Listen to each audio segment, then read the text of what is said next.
Today's computers are so amazing that we fail to notice how terrible they really are. I'd like to talk to you today about this problem and how we can fix it with neuroscience. First, I'd like to take you back to a frosty night in Harlem in 2011 that had a profound impact on me. I was sitting in a dive bar outside of Columbia University where I had studied computer science and neuroscience, and I was having this great conversation with a fellow student about the power of holograms to one day replace computers. And just as we were getting to the best part of the conversation, of course, his phone lights up. And he pulls it towards himself and he looks down and he starts typing. And then he forces his eyeballs back up to mine and he goes, "Keep going, I'm with you." But of course, his eyes were glazed over and the moment was dead. Meanwhile, across the bar, I noticed another student holding his phone, this time towards a group. And he was swiping through pictures on Instagram. And these kids were laughing hysterically. And that dichotomy between how crappy I was feeling and how happy they were feeling about the same technology really got me thinking. And the more I thought of it, the more I realized it was clearly not the digital information that was the bad guy here. It was simply the display position that was separating me from my friend and that was binding those kids together. See, they were connected around something, just like our ancestors who evolved their social cognitions, telling stories around the campfire. And that's exactly what tools should do, I think. They should extend our bodies, and I think computers today are doing quite the opposite. Whether you're sending an email to your wife, or you're composing a symphony, or just consoling a friend, you're doing it in pretty much the same way. You're hunched over these rectangles, fumbling with buttons and menus and more rectangles. And I think this is the wrong way. I think we can start using a much more natural machine. We should use machines that bring our work back into the world. We should use machines that use the principles of neuroscience to extend our senses versus going against them. Now, it just so happens that I have such a machine here. It's called the Meta 2. Let's try it out.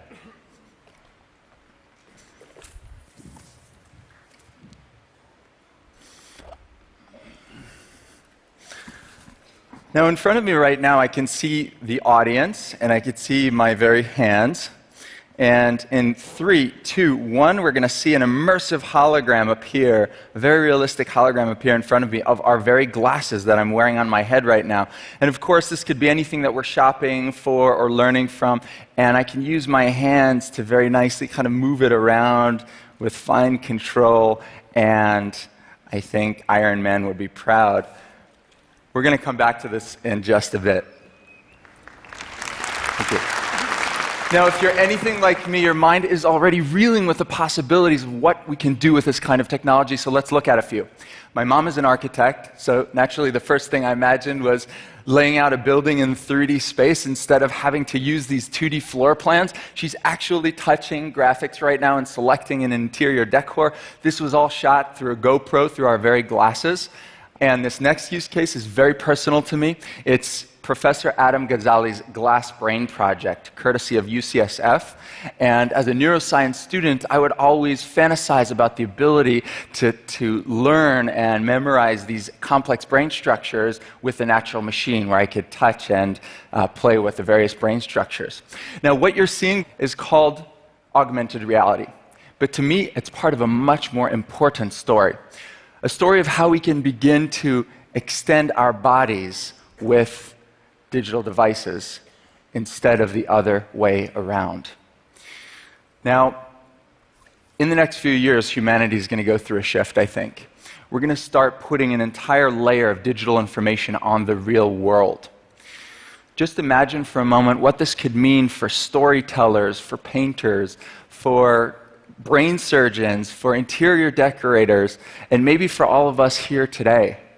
And what I think we need to do as a community is really try and make an effort to imagine how we can create this new reality in a way that extends the human experience instead of gamifying our reality or cluttering it with digital information.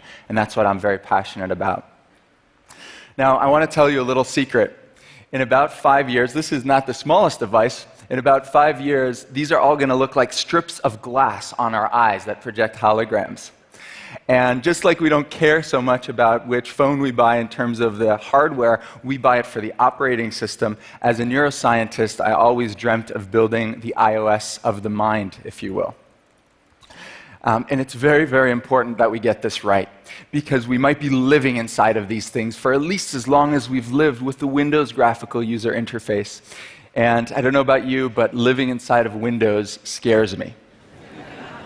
To isolate the single most intuitive interface out of infinity, we use neuroscience to drive our design guidelines instead of letting a bunch of designers fight it out in the boardroom. And the principle we all revolve around is what's called the neural path of least resistance. At every turn, we're connecting the iOS of the brain with our brain on, for the first time, our brain's terms. In other words, we're trying to create a zero learning curve computer. We're building a system that you've always known how to use. And here are the first 3 design guidelines that we employ in this brand new form of user experience. First and foremost, you are the operating system. Traditional file systems are complex and abstract, and they take your brain extra steps to decode them. We're going against the neural path of least resistance.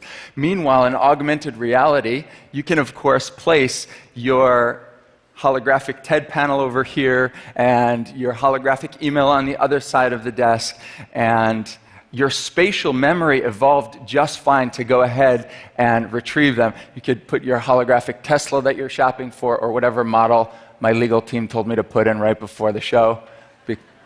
Perfect. And your brain knows exactly how to get it back. The second interface guideline we call touch to see. What do babies do when they see something that grabs their interest? They try and reach out and touch it. And that's exactly how the natural machine should work as well. Turns out the visual system gets a fundamental boost from a sense we call proprioception. That's the sense of our body parts in space. So by touching our work directly, we're not only going to control it better, we're also going to understand it much more deeply. Hence, touch to see. But it's not enough to experience things ourselves. We're inherently these social primates. And this leads me to our third guideline, the holographic campfire from our first story. Our mirror neuron subsystem suggests that we can connect with each other and with our work much better if we can see each other's faces and hands in 3D. So if you look at the video behind me, you can see 2 Meta users playing around with the same hologram, making eye contact, connected around this thing instead of being distracted by external devices. Let's go ahead and try this again with neuroscience in mind. So again, our favorite interface, the iOS of the mind. I'm going to now take a step further and go ahead and grab this pair of glasses and leave it right here by the desk. I'm now with you. I'm in the moment. We're connecting. My spatial memory kicks in, and I can go ahead and grab it and bring it right back here, reminding me that I am the operating system. And now my proprioception is working, and I can go ahead and explode these glasses into 1,000 parts and touch the very sensor that is currently scanning my hand. But it's not enough to see things alone. So in a second, my co-founder Ray is going to make a 3D call. Ray? Hey Ray, how's it going? Guys, I could see this guy in front of me in full 3D, and he's photorealistic. Thank you. My mirror neuron subsystem suggests that this is going to replace phones in not too long. Ray, how's it going? Great, we're live today. Ray, give the crowd a gift, the holographic brain we saw from the video earlier. Guys, this is not only going to change phones, it's also going to change the way we collaborate. Thank you so much. Thanks, Ray. You're welcome. So, folks, this is the message that I discovered in that bar in 2011. The future of computers is not locked inside one of these screens. It's right here inside of us.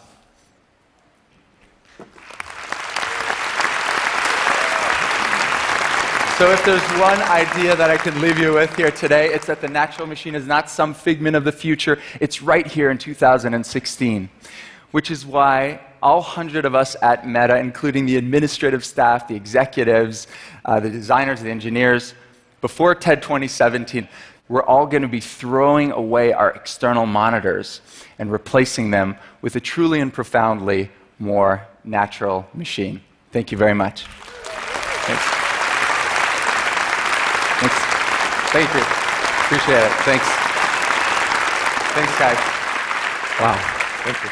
Thank Hey, you. Yeah. So help me out on one thing, because there have been a few augmented reality demos shown over the last year or so out there. And there's sometimes a debate among technologists about, are we really seeing the real thing on screen? There's this issue of field of view, that somehow the technology is showing a broader view than you would actually see wearing the glasses. Right. So were we seeing the real deal there? Absolutely the real deal. Not only that, we took extra measures to shoot it with a GoPro through the actual lens in the various videos that you've seen here. We want to kind of try and simulate the experience for the world that we're actually seeing through the glasses and not cutting any corners. Thank you so much Thanks for so showing much, us man. that. I Thank you, appreciate Karen. that.